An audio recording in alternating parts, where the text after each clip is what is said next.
வணக்கம் சார். எனக்கு இன்னொரு முக்கியமானது, நீங்கள் இந்த ஒத்திவைப்பு வணக்கம் சார், ஒரு நிமிஷம். இந்த கிரீன் எனர்ஜியின் சாகர் அதானி, அப்புறம் மூத்த அதிகாரி வினீத் ஜெயின் ஆகியோர் வந்து இந்த அமெரிக்க குற்றப்பத்திரிகையில் வந்து அவர்களுடைய பெயர்களே இல்லை என்று அந்த அதானி குழும வழக்கறிஞர் முகுல் ரோத்தகி மற்றும் இந்த முன்னாள் எம்பி மகேஷ் ஜெட்மலானி ஆகியோர் வந்து கூறியிருக்கிறாங்க. இந்த ஆதாரங்களை காங்கிரஸ் கட்சி வெளியிட வேண்டும். அதானி மீதான அந்த குற்றப்பத்திரிகையில் அதானியின் பெயரே இல்லை. அதாவது அந்த வெளிநாட்டு ஊழல் நடைமுறை குற்றச்சாட்டின்படி அந்த அமெரிக்க நீதிமன்றத்தில் பதிவு செய்யப்பட்டுள்ள அந்த குற்றப்பத்திரிகையில் 1 மற்றும் 5வது பேராவில் அந்த முக்கியமான அந்த குற்றச்சாட்டு இருக்கிறது. ஆனால் அதில் இவர்கள் பெயர் இல்லை.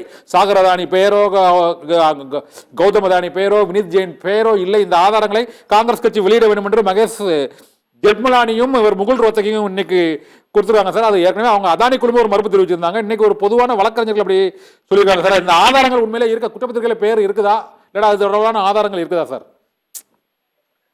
உங்களுக்கு நல்லா தெரியும், இந்தியாவுடைய மிகப்பெரிய குடும்பம் அதானி.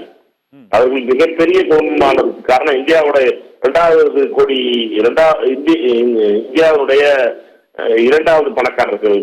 உலகத்தினுடைய ஒரு காலத்துல 2வது பணக்காரராக இப்ப 25வது இடத்துக்கு அவர்கள் வந்தது காரணம் என்னன்னா மோடி அவர்களுடைய முழு ஒத்துழைப்பு. மோடி தான் அவங்களை வந்து 2வது இடத்துக்கு கொண்டு வந்தது, 20க்கு கொண்டு மோடி அவர்களுடைய முழு ஆதரவும் இருப்பது. அதுக்காகத்தான் பெரிய வழக்கறிஞர்கள் திரு முகுல் ரோத்தகி போன்றவர்கள், மகேஷ் ஜெட்மலானிங்கிறது பிஜேபியோட ராஜ்யசபா எம்பி.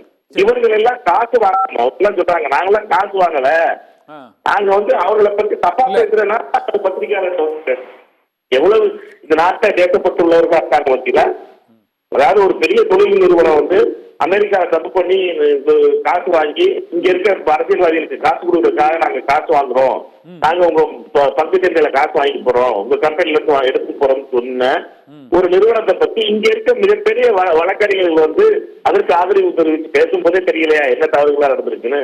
அதை விடுங்க, அமெரிக்காவுடைய சட்டத்துப்படி நான் உங்களுக்கு அதை மட்டும் படிச்சு காட்ட விரும்புறேன்.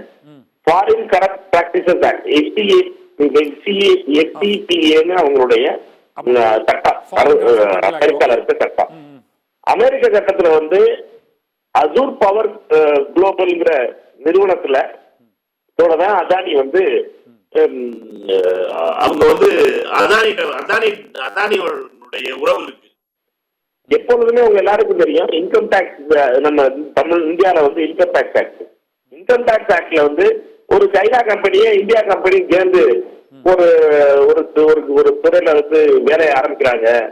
அவங்க என்ன சொல்றாங்கன்னா, சைனா கம்பெனியில இருக்க வந்து சைனா கம்பெனி வந்து நாங்க வந்து பணம் கொடுக்கறதுக்காக இவ்வளவு தேவைப்படுது இந்த மார்க்கெட்ல, அதனால நீங்க வந்து அதை இவ்வளவு பணம் கொடுங்க, 2500 கோடி ரூபாய் கொடுங்க அப்படின்னு சொல்லி சைனா கம்பெனி வாங்கிட்டு போய் நான் சைனாவுக்கு உங்களுக்கு கொடுக்கணும் அப்படின்னு சொன்னா சைனா கம்பெனியில இருக்கவங்க மேல குற்றச்சாட்டு சொல்ல முடியாது.